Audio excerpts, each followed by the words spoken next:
Welcome back to Let's Laugh About It, the not-so-serious business podcast powered by D2CX. I'm Zoe Kahn, and I'm here to celebrate our wins, vent about our challenges, and bring the D2C and e-commerce community together. Welcome back to Let's Laugh About It, a podcast where we share our deepest, darkest secrets. Oh, no, I didn't sign up for that. Just kidding. I thought this was something way different. Way different. Oh, no. Maccoy must leave. Today, I am thrilled to welcome Maccoy Merkley. By the way, really great name. Thank you. Jackie and I were talking about, it's like a brilliant name. So good job to your parents. Thanks, Mom. Thanks, Mom. Shout out to Mom. Chief Marketing Officer at Portland Leather Goods, an e-commerce brand that grew from a garage startup to a 9-figure business. Maccoy has driven remarkable growth by scaling product lines and building communities that convert. Under his leadership, Portland Leather Goods scaled from approximately $3.5 million to becoming a leading direct-to-consumer brand with growth fueled by innovative retention and acquisition strategies. He's no stranger to bold pivots. Is that true? It's true. No, lots of them all the time. Originally a wedding photographer, he launched Maccoy Dean Photography before charting his path in e-commerce marketing. Now at Portland Leather Goods since 2018, he has overseen exponential brand growth and marketing transformation. Maccoy and his team built one of the fastest growing Facebook customer communities in the space, which I can't wait to dive into, and doubled their email list from 600K to 1.5 million in just 4 months. Another thing I can't wait to dive into. Along with that, he executed retention strategies that consistently boost repeat purchases. Welcome to the podcast, Maccoy. Thank you. Thank you so much for having me. That was a deep dive into my history. I haven't heard my photography name in a long time. Isn't it so weird to hear other people talk? You're like, did it? Yeah, I know. Yeah. Well, especially my entire marketing career is in Portland Leather Goods. So that's 7.5 years of history. And I'm like, oh, wait, we did do that? Oh, yeah, we did do. So it's funny when we talk about the sequence of events or the history, because I have to go deep into my memory banks to try to recall some of the things we did. Yeah. Before we get into the deepest, darkest secret, I want to go into what was it like transitioning from not your typical D2C marketer to, and how did you get there?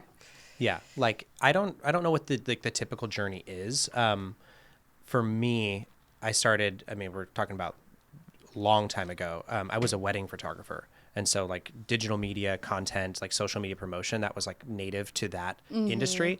And as a photographer, especially, so this would be 14 or 15 is when I started, up until I think 2021 is when I officially hung up the cameras for the last time. It's an entrepreneurial sector of business. You really don't eat unless you hunt and kill something, unless you're waking up every day and posting and promoting yourself. People and customers don't come your way. It's not enough to just put up a website. I remember vividly putting up a website and they're like, okay, I did it, right? I'm in business now, right? They'll just come. They're going to come. And then checking a week or a month later and I'm like, no one has been to my website. I had no idea how this all worked. Yeah. And so that was in the earliest days, that's what started my marketing journey, but I didn't know really what that was like. I was just kind of trying to get paid and eat as a photographer. But looking back, that has way more parity to running a business, an e-commerce site, and marketing in generally than I really anticipated. I thought I was a photographer and a creative and an artist, right? And it turns out I was secretly a marketer the whole time. Yeah, I feel that way with sales with the agency, where I'm we've never done sales, but then you look back and you're like, oh, all of those things that you I was doing for fun, people do intentionally for sales. I'm oh, okay. Yeah, same exact revelation. I remember getting emails, and you get an email when you're starting up in your photography days, and it's the most exciting thing. You're like, oh my God, somebody wants to talk to me and potentially give me money. Yeah. This is insane. And I remember sending that email back and then nothing. So another email came in and I was like, okay, what can I do differently? And so again, that was iterative marketing or sales feedback. Yeah. And eventually I decided, okay, my greatest chance of success is to get in front of them and talk to them. And so I started to develop sales scripts and a routine. And I didn't realize at the time that was full-blown sales. I didn't want to do that. Yeah. And so I guess I just mentally blocked out the idea that I was doing that. But looking back, I'm yeah, that was full-blown sales funnels, contact form to submission to in-person meeting to demos to script, and here we go. Yeah. Sometimes I miss I feel when I didn't know anything about e-commerce, I had like the best ideas because I was just thinking, I was really putting myself in the shoes of a consumer because I was way closer to the consumer outside of marketing. Right. That like I knew what I liked and what I didn't like and what got me to like pay attention to things. And sometimes it's like I don't even care what the like good strategies are because it's like bringing it back to the consumer is what really, really matters. And sometimes people forget that in all of the like fluff that's going around. Yeah.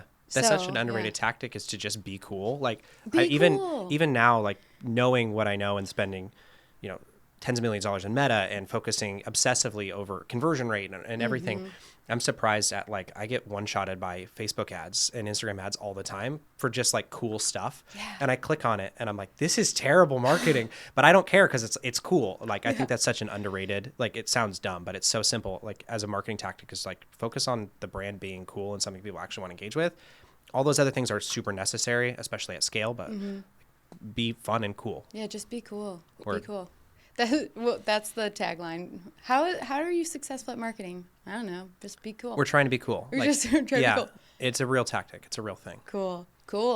So tell me about the Facebook group and if it relates to the email, we can talk about that too. But when Portland Leather Goods was growing the Facebook, was it an intentional thing or tell me about the story of that? Yeah. So oftentimes when you talk to businesses and there's like this really big tactic that's working for them, like there's this urge to package it and turn it into like advice that somebody else can replicate. And so I'll tell you how it happened. I don't know if that's necessarily advice people can follow again. Yep. I think that, there's like local knowledge inside of the story that could turn into like more of a global framework, but I'm just going to give you the story how it actually happened, and then hopefully people can draw their own conclusions. Well, and for the listeners, if you don't know, the Portland Leather Goods Facebook group is insanely active. There's a lot of people. People are like collectors that are showing off their like a whole room full of their Portland Leather Goods, and it's really, really cool. And I think that any brand would look at it and like die to have something like it because it's just such organic talk about the brand that's like 99.9% positive, and it's just a beautiful thing. Yeah, we're incredibly lucky to have that. It started from we're spending a lot of money on one particular ad. So we had like most of our Facebook and Instagram impressions were going to this one ad. And specifically on Facebook, the comment section on that ad started to get really active. And so I went to the social media team and we were like, hey, we need to respond to some of these ads. But here's the rule. We don't want you to respond to ads, or we don't want you to respond to comments that ask questions where there's a chance other fans or brand advocates might respond to in your place. So if somebody's asking a question and another customer can come in and vouch for us or answer the question, that level of social proof is just beyond what we can provide as the brand speaking for ourselves, right? Because it always has that like, tinge of salesiness. But that post in particular started to almost act like a forum board. That slowly morphed into somebody who had seen that post and was responding to those comments and obviously was a fan of the brand, was an admin in another brand's group. I won't say the brand, but this was like a 60, 70,000 person group for another brand. And so they changed the name from blank and Portland Leather, like fan page. Oh. So we started we weaseled our way in there. Interesting. Long story short, that page was not owned by us. We were just kind of in there participating in conversation, but following that same like framework, which is let's let them talk about us. Yeah. If they really get stuck, we can come in and help, but let's let them own the conversation. Eventually, the admins of that group kicked the other brand's name off the title of the group, and we hijacked it completely. So it was the Portland Leather Groupies was the name of the group. Again, we didn't name it. That was their name. That went on for a while, and we were really conflicted around the office for a while whether or not we wanted to start up our own like group, something we owned. We just felt like we could do not a better job, but we could do something different by like owning the space and helping steer the conversation. And helping grow it too, like inviting people. Yeah. Yeah, exactly. Like we want to grow the thing, but we don't own the thing. So there's a lot of like risk inherent with that, with like, hey, let's promote this thing on our socials and in our marketing promotions for years, knowing that it may change. Like the admin could just like shut it down one Exactly. day. Or like maybe their computer Scary. gets hacked and it turns to some Or horrible. they change it to another name. Exactly, right? So They kick you and like give it to, it could I happen. don't know, something coach. Yeah, they give it back to the brand or something. brand. Who knows? Yeah. So we started our own group, and it just with this, with respect to the previous group, Yeah. because the one thing that was going very, very well in the group we didn't own was like a really strong buy sell trade activity, Cool. which we loved Yeah. from a brand like perspective. If someone can buy your products and they know that they can turn around and like offload it or sell Yeah. it or even potentially like make some if it's a rare or exclusive item to other fans, it completely de-risks in their mind the purchase. Yeah. That's why I buy shoes, because I'm always like, I could just resell them, and I've never resold them. You never resell the same No, pair, no, but never. you could if you wanted to. And You that's genuinely how I could. justify buying them. Exactly. Like if someday it came down to it, I could maybe sell them. Cash them in. And I pretend that I like take care of them enough to like sell Yeah. them. And yeah. You're like, this is kind of a 401k, but it probably won't work. Exactly. It makes sense. Same thing with Pokemon cards. Yeah, no doubt. But in any case, we were kind of hesitant because we really didn't want to upsell the buy sell trade. Like that was the main like risk as we saw it was like, we want to keep this idea that you can just purchase without worry because you can sell it to your friends or other fans. But fortunately we had no real issues with that. And so the group has exploded. There's over 180,000 members in there today. The likes, the comments, the shares, unreal. Yeah, it's Unreal. crazy. I love watching it, just like observing, and I have like my notifications, and I just like watch people just talk, and it's really cool. You can only see a fraction of it. So we total up those stats every week and month. And I mean, you're looking at like multiple six figures of like likes and reactions per month. It's mind blowing for free. Yeah. So start a Facebook group. Yeah. What happened to the other group? Is it still popping? Yeah, it's still so active. There's two. So you've got your brand one, and then the like organically made. Cool. There's probably 4 or 5 of them like that have slowly popped up.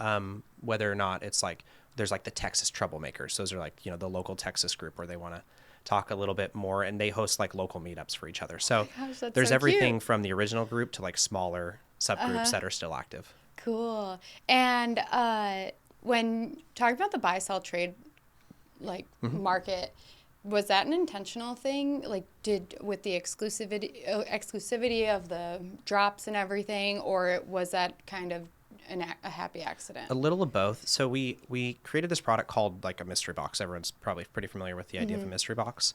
And originally it was to basically bundle overstocked products or we have a classification of products we call almost perfect. We use like a really natural leather. And so sometimes the leather has some imperfections on it that just basically reflect the cow's life. But nonetheless, it's not like a premium, flawless product. So we call it almost perfect.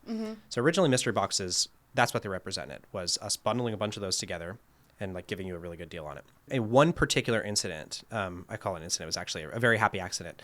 We had a bunch of leather laying around the office that we got from tanneries. They send us samples. And we love our like natural browns, that like quintessential leather feel.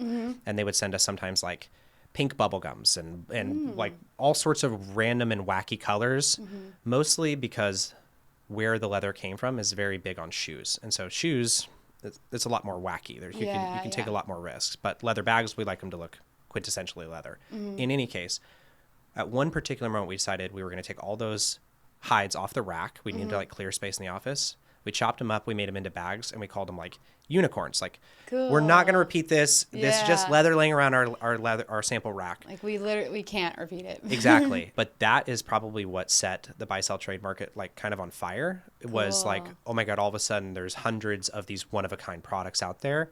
And people wanted them, so they would get their mystery box and they knew what to expect, which was like browns and whatever we had basically lying around the workshop. And all of a sudden they opened it and it was like a pink bag. And so some people hated it. Yeah. Hated it. Yeah. Because they were here for the leather and all of a sudden like bubblegum pink comes out. Other people went nuts for it. Wow. Yeah. So in any case, that's really what set the buy sell trade like on fire, and people really like gunning after limited editions or like unique things. Yeah, I see some of it in the Facebook group too, and it's really like sweet too, because they're like these ladies are like, I don't know this color, I don't look great with this color, and then there's like 50 women being like, no, that looks so good on you, you need to, and then like it's like a so wholesome and great. Well, that's amazing. And then with the growth of your marketing in general and like this email list and anything else that like I didn't capture in your intro, how outside of the Facebook group and the community, are there anything, how did you grow the email list and like the rest of the like typical type of branding for Portland? Yeah, a lot of that kind of came just from like our year over year growth was so explosive in the beginning. Like we've since tamed that down just due to like the law of large numbers. Like we've gotten decently sized. We're pretty big. We're up into the 9-figure space now. And so it's pretty hard to double year over year. Very challenging. Yeah, it's they're big numbers now, right? So, I mean, when we were going from 15 to 30, like that's a big year. Then we went from 30 to 64, like that's huge. And then we went from 64 to 120. So like we're in the 9-figure space. Like we're where we want to be. It's really hard to double. Yeah, and all from there. With the help of a wedding photographer. Right? Yeah. Hire a wedding photographer. I guess so. Hire somebody who's like, knows content and like, is digital and understands advertising and amplification and like hunting. Yeah. But in any case, a lot of those stats just come from those years of like really, really aggressive growth. They come from just constantly getting better and focusing on things. The confidence that like I have in running marketing systems isn't like, hey, I could come into your business and double your email list. It's not that. It's, hey, if we come in and we work at this thing for a couple years, that's a lot of surface area and it gives us a lot of time to like improve things over time. And those improvements stack one on top of the other and to equal this much greater outcome. Right. And so that's like the confidence I think I have as a marketer as like we have when we look at other businesses. It's not like we can fix your business overnight. It's that if I worked on this for 2 years, we would come to a much bigger, better place. Right. Hopefully, not for every business, but in any case, for the most part, like that's the idea. Yeah, no, that's amazing. So this is Let's Laugh About It. Okay. And I would love for you to share your most laughable moment, whether it's laughable or not to you. It's more like a horror story. Yeah, I want to hear this horror story. Okay. So when I started in 2018. We had one graphic designer in the marketing team. But the marketing team was Curtis and I, our founder, sharing a desk, myself and a graphic designer. And when I came into business, it was an Etsy company through and through. They were doing about $3.5 million on Etsy. That was like the whole world, the whole company. Portland Leather Goods was Etsy. And I started as the person dedicated to the .com, the Shopify site. Oh, okay. And I knew nothing about Shopify. I knew marketing. Again, I didn't know I knew marketing, but I had some idea. I was used to running ads for my wedding photography service. So we had makeup bags and dop kits that we were monogramming for bridesmaids and groomsmen. Cool. And so I was like, okay, I know how to do this. I know how to target engaged women on Shopify, on Meta, and bring them to our Shopify store. Shopify. There we go. I always mix up Shopify and Spotify even 7 years in. I think that was like one of my most successful tweets. I said Shopify. I mean Spotify. I mean Shopify. There you go. Yeah, you mix them up. But in any case, so like the whole team is me, and we're gonna fast that. I started in 2018. Then we go to like November 2019. I didn't know anything about like code base and being really clean and like trying to like I just was like installing apps left and right with no consideration, caution to the wind to like everybody. And long story short, I had installed an app in somewhere early in November, that counted down how many you had in stock. And because we kept like a pretty low amount in stock just due to the nature of production at the time. And so I was like, okay, it'd be so cool if people could see that there was only 5 in stock and then there's 4. I used it for a couple weeks and I was like, okay, this thing, I don't really like it. And I pulled it off. Well, I didn't delete the app. I just kind of deactivated, click check to show, uncheck to hide, right? I took that app off, and I remember it was the day before Black Friday. Oh, no. We started getting customer service tickets, and people couldn't remove items from their cart. So when people shop, I don't know if you're like me, like I do this on Amazon. Yeah. Like my wife pulled up her phone the other day, and she had 48 items in her Amazon cart, and I was like, "That's impressive. Be careful, you don't accidentally check out with all those things because like the check will bounce, right?" Right. In any case, people would load up their carts, but they couldn't delete anything from their carts. Wow. And this is the night before Black Friday. And I'm the website guy who knows nothing about code or like how to make it work. And so I stayed up pretty much all night long trying to make it, like fix it. Just staring at code I knew not how to read and just trying random things, plugging things, unplugging back in, could not figure it out. You didn't even have ChatGPT back then. Nope. All on my own. It was so lonely without chat. anyways, yeah, we went through the entire Black Friday day with people not being able to remove items from their carts. No. And so some people just left. Yeah. Other people were checking out with $1,000 carts and writing into customer service saying like, can you remove 970 of that, right? Oh, no. Just absolute nightmare fuel. That we didn't know how to fix it. We ran all through Black Friday, all through Cyber Monday with that issue, and me just like sweating bullets, not knowing how to fix it. I know, right? Come to find out, we got a message. Put a trigger warning at the beginning of this. Seriously, like if that happened today, I don't. It would be catastrophic. Yeah. Fortunately, we were much smaller in 2019, but it wasn't until we got a message from, I think it was Shopify, directly reached out to us and let us know that the publisher of that app had basically acted in bad faith and had a bunch of big mistakes on a lot of their apps. I don't know. I couldn't tell you who the app was. I'm not being obscure, not saying it, or who the developer was, but they banned them from the app store and like wanted us to let us know, like, pull everything off your store. So when we pulled that app off, suddenly the problem was fixed. Wow. But it took over a week. I ran the entirety of Black Friday, Cyber Monday week, not knowing how to stop this catastrophe, not even having the sense to like call someone, just trying to figure it out myself. Yeah. Without letting people remove things from their cart. And it was catastrophic. Oh my so I don't know if that's laughable or no, like, it is like you could laugh about it now, hopefully, right? Like, yeah, a little bit more. A little bit more, yeah. A little bit more. Those are in I don't know if you're like, I take such pride in my work. So if that was me, I would be like, I ruined the business. Yeah. You know, like I thought I was like gonzo. I thought this is the end of me. Like we were going to, after Black Friday, I was out of the business. Oh my gosh. And I'm sure that Curtis was like, you're good. Yeah. Man. He's very quick to forgive and forget. Yeah. Wow. That's so insane. Speaking of when people leaving and having it's actually just kind of like a scary thing that I don't even want to like put out into the universe because it is, we saw one company where they got rid of a team because of performance reasons and someone from the team, and there's like should be a good HR process where it's like you remove everyone from everything, but this time they got rid of the team but didn't remove them from everything right away. Yeah. It wasn't even that long, but the person canceled all of the orders. Oh, no way. Canceled all orders. That's nightmare fuel, so too. So it refunded everyone. And yeah. And yeah, thank God. Having to like chase down and be like, I'm so sorry, but can you pay again? Yeah, what did they do? I think they were able to like bulk, like recharge people somehow, which I don't know. I've never had to do that, but yeah, they were able to figure out a way to like bulk send invoices or whatever, but that stuff's scary. It is scary. Disgruntled employees. Yeah, I've never had to deal with anything like that, but we're a very like vertically integrated business, and so sometimes wires get crossed, and like we've had to deal with multiple thousand oversells of an item, and that is like not as bad as someone canceling orders outright, but having to reach out to thousands of people and be like, sorry, we actually don't have it. What do you want us to do? It's such a terrible feeling. But yeah, anything that's like exclusive, and I'm sure you saw this, but I think Shopify's better about it now, but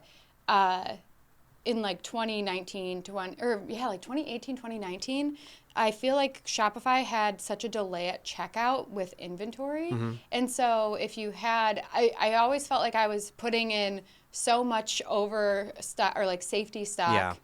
But still always overselling. Always, yeah. Yeah, I don't know we had the similar experience around that time, especially, so if we go back to like the earliest stage of the business, when people look to start a business now, their idea is like, okay, I'm going to buy a batch of products from China and it's going to show up and then I'm going to sell it.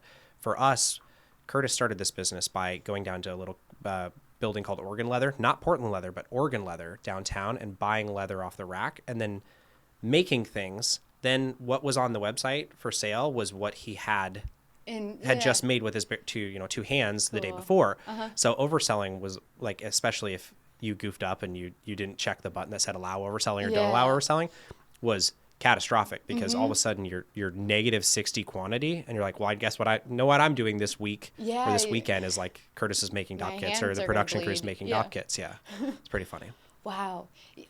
So do you, I want to hear your thoughts about the tactic, and I'm sure you've heard about this, and there's like this testing tactic where people will run ads on things just to see how it does, but then they'll cancel all the orders Ooh. and say like Hate that. I hate Wait, it is this too. like new businesses or is this like established businesses testing the water? I think that people do both, but I think typically it's new businesses. And Hate so that. they'll like start a business, run an ad to see like how it takes, Yeah. and then they'll like they'll cancel all the orders and say like sorry, we're out of stock, and like refund everyone. Yeah. And it it seems like a common thing because I've heard it over and over again Yeah. now. But the first time I heard it, I was just like flashing back to all of the customers because I'm such a customer centric. Right. Yeah. And like you're like ruining these people's day. They're like excited to Yeah. get this item that you're selling them, and like they don't care that you got a refund. They wanted that item. Yeah, you're in this customer service, customer experience side of the world, so Yeah. that probably gives you heart Yeah. palpitations. That's not for me, I'll tell you that. Now, we have like sold things ahead of them landing in the warehouse and Yeah, then like yeah. met them when they're, ship date, or we've done pre-orders. We famously did that during the COVID, right at the height of the COVID, is like we sold things very clear and upfront, but saying like, we don't have these items, we're going to make them and we'll ship them, like Kickstarter, right? Yeah, We don't yeah, know yeah. when this thing is going to become real into the world, but we'll ship it to you when we sell it. But you're very upfront about Yeah, telling exactly. people where they're Yeah, I won't knock somebody's business tactics too hard, but I'll just say like that's not for me. Yeah, same. It makes me, it is just interesting to see because I understand it where it's like you can't really test something until like whatever. But I think I personally would rather like take a loss of like, or, make something smaller and grow it from there kind of thing. Yeah, rather if you're than- going to try to be in business for a long time, that's probably not the best way to start out. But I mean, it certainly is a very cheap way to test a product. So Yeah. maybe that's all they're after. Yeah, exactly. So, talking about, I want to get your opinion too on the customer experience side of everything. I personally look at Portland Leather Goods and I see like a customer centric business. Yeah. And is that something also intentional, or is it kind of something like, is that in the core of Portland Leather Goods that you guys talk about? How is that talked about in Yeah. the business? Well, Curtis has this really funny story about, excuse me, somebody coming up to him at a restaurant, showing him their leather wallet and like showing them the construction and the craftsmanship.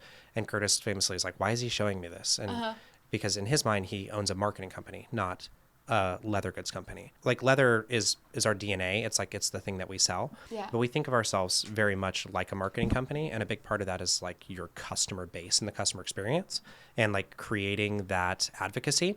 A lot of that comes from like the value exchange of the product, right? So you have this idea what you're selling for what price, and that creates some sort of reaction. So imagine like if you went to a restaurant and you felt like it was severely underpriced and the food is phenomenal and delicious. Yeah. Like you're never going to stop recommending that restaurant to your friends. You're going to feel excited. You're going to want to bring people to it all the time and have them try this insane like meal. The value exchange is super high. Now you can still have value exchange, very positive value exchange at a very high dollar amount. But the truth is the more your product or service costs, people have to have that corresponding amount of dollars in their pocket to participate. Right. And so for us, we've always tried to like create in the product market fit and in the marketing and how this all relates to the customer side of things is like, we want to create the best value exchange possible. We want to price our products and get something into their hands where like they can't believe they got this product with this quality for that price. And so today, it's like 30% of our new customers, when surveyed at checkout, say they heard about us from a friend or family. Cool. 30%. Wow. So I'm not that good of a marketer if that disappears. Like Yeah. I'm in deep trouble if that 30% referral rate goes away. Yeah. I don't know what to do about it, frankly. But it is intentional. Like that customer experience, how they feel when they unwrap, Yeah. the product.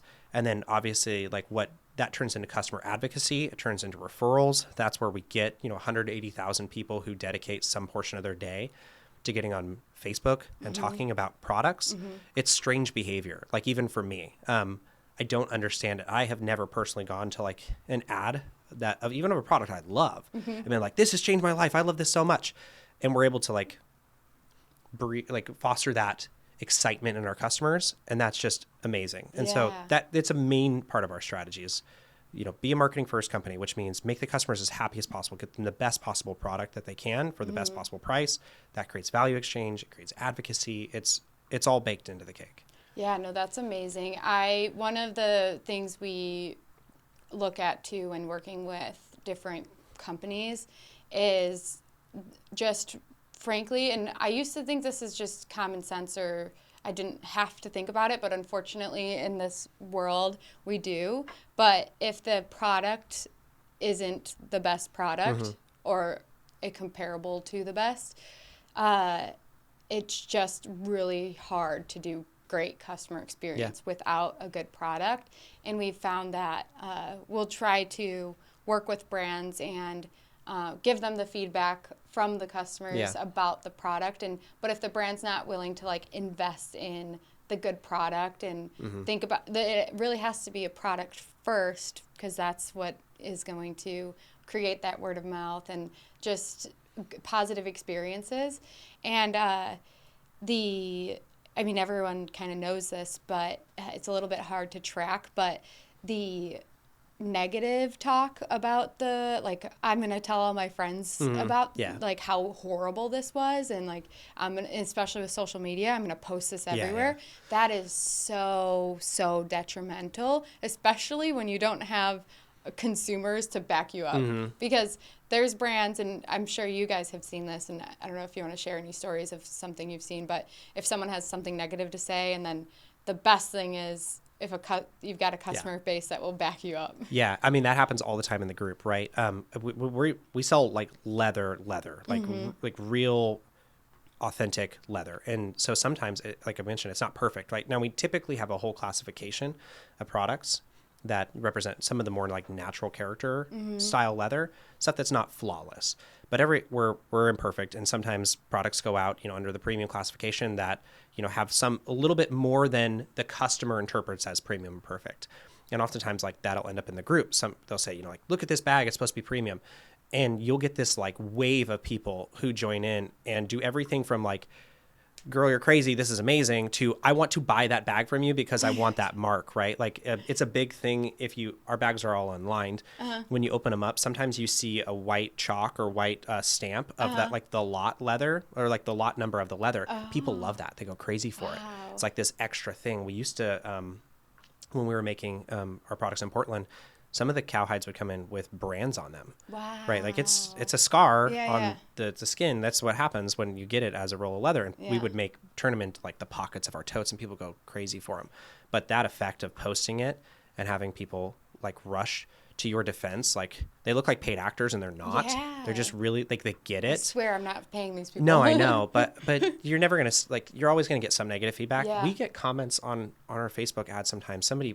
My favorite comment of all time was somebody got it, and if you've ever held our products, they are real leather. Somebody posted and said, "I know leather. This isn't real leather." And I'm like, okay, so there's clearly, if there's a spectrum, that's the very far end of it. Like Yeah. somebody not even believing it's leather, all the way to people wanting like the most heavily charactered. I want the brand on the bag. And I just love like when the group comes in, like to your point, and helps you explain what it is. And so you're in customer service, you see this all the time. There's a big difference when you goof something up as a business, and you will. Mm-hmm. Do the customers reach out and are they just mad because you sent them something broken, or are they genuinely disappointed because they wanted it really bad and now it's broken and they have to wait for the next one? Yeah, It's a or big they difference. say the best brands I've seen are, and we've seen this in Portland, the brand makes a mistake because it's just It happens. inevitable. But the customers reach out and they say, I'm so sorry, but my order Yeah. didn't arrive, Yeah. or I'm so sorry, but this has a flaw, and it's like, this is incredible. The customers are Mm-hmm. are saying sorry to us, and you see that with like the repeat purchasers who understand that like mistakes happen, but that like every time before this was perfect, but Right. then like there's that one time, and they like don't even want to like make the brand go through anything, and Right. they don't care if yeah, it's incredible. Yeah, I learned this a long time ago about Starbucks. Internally, Starbucks believes like what they credit their success to is consistency. So like internally when they make recipes, and hopefully this is still true, it's been a long time since I worked there and heard this information, but they don't. You worked at Starbucks? I did for like 5 years and as a cool. teenager. Yeah. Small town, not many places to work. But even like in their internal recipes, they don't use like half of a pump because that leaves too much room for like inconsistencies.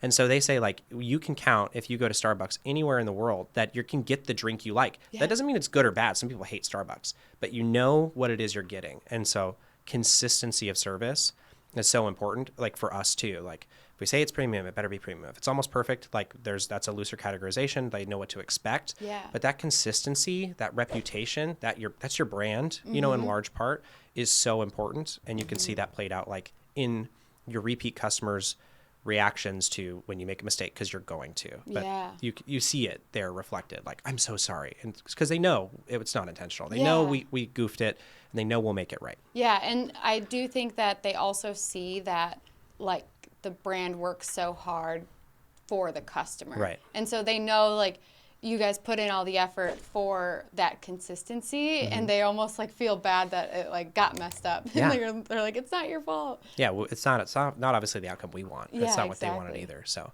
but on the opposite side of that negative side, where if you see a brand and they have the comments in their ads and it's all negative, and you're not seeing anyone like stick up for the brand, then that's like, you need to rethink the whole, like get to the core issue and get to the bottom of it and really fix it, rather than putting Band-Aids on things or taking shortcuts, because it's really hard to recover from those types of Well, and you things. have a lot to benefit from listening to that feedback. Like, as I mentioned before, 30% of the surveyors say they heard about us from a friend or family. That doesn't happen if you're selling crap. Yeah. And so, like, I think oftentimes people see that negative feedback and they're too quick to be like, okay, forget about it. Like, those are the haters. But there is real, genuine insights built in there. And if you improve that product and your referral rates go up, there's a genuine marketing reason to listen to some of that feedback. Yep. And I think people just are too quick to ignore it because they're too comfortable with whatever they think they're selling, and they think people's reactions are to it, that they just like put it on a shelf somewhere. Yeah, and I think that it's hard for especially founders, and I get this because, you know, I try to do this with the agency and get feedback, and there's been feedback where it's like not even that big of a deal, and I'll like be like crying because it's not perfect, and I'm like, I'm so sorry that, you know, and it's just all part of the business. So I've seen founders, it's really hard for them to see that negative feedback because it's their baby, and they have good intentions and they try their best, and the customers don't understand, like, and so I understand it's hard to see that feedback, but that's like one of the things too that I really like.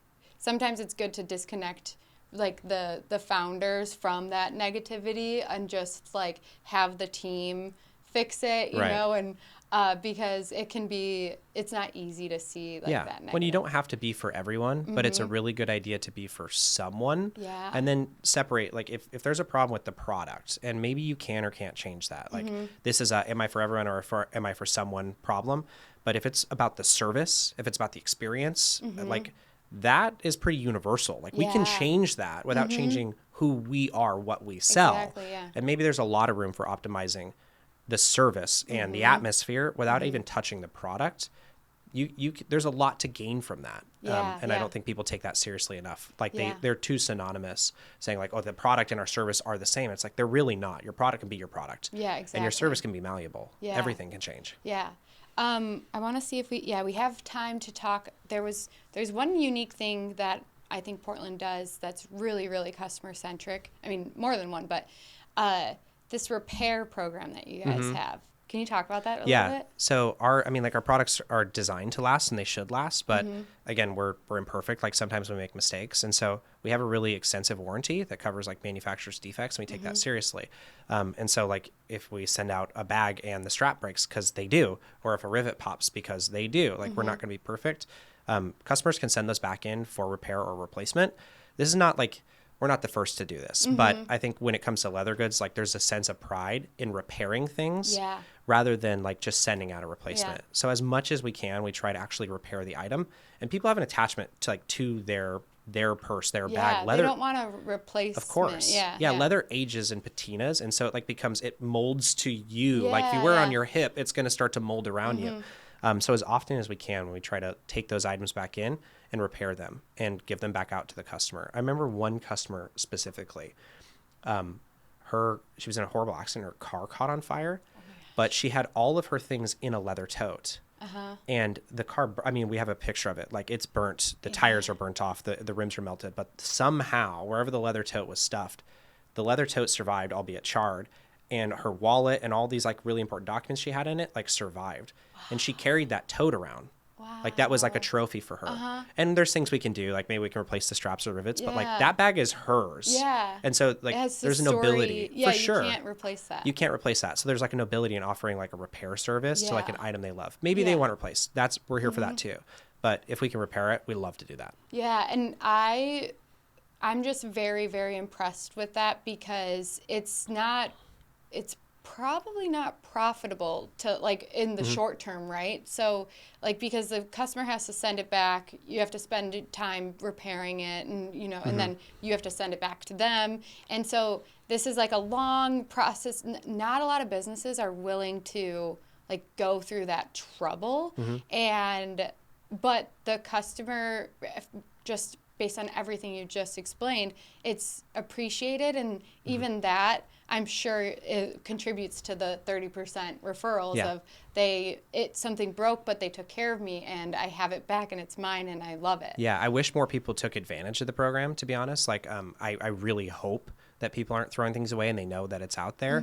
We try to do a good job of letting them know, like, that's an option, but take care of your stuff, like, especially if it's an item that you're advertising. Like, you want to make the largest, especially marketing. It's a good idea to make the largest promise you can keep to the customer.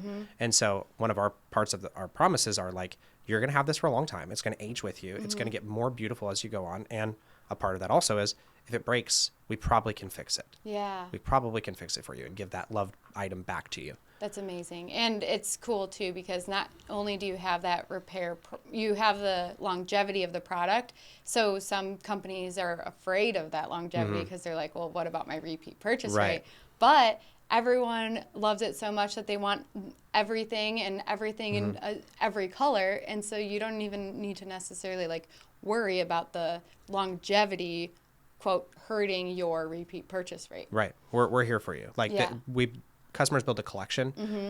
It's very rare that somebody has one bag and one bag only, and then, wears it until it disintegrates. That hasn't happened yet. And so, like, build a collection. We're here for you. That's amazing.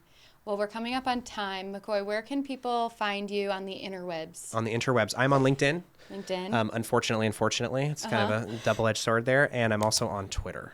Yes, so make sure you go follow and give Maccoy some love. Thank you so much for coming today. Don't forget to like, comment, subscribe, put a little rate us on all the platforms wherever you're listening to this, and we'll catch you in the next one. You know what to do. Like, comment, subscribe, and catch us in the next episode, and thank you for listening.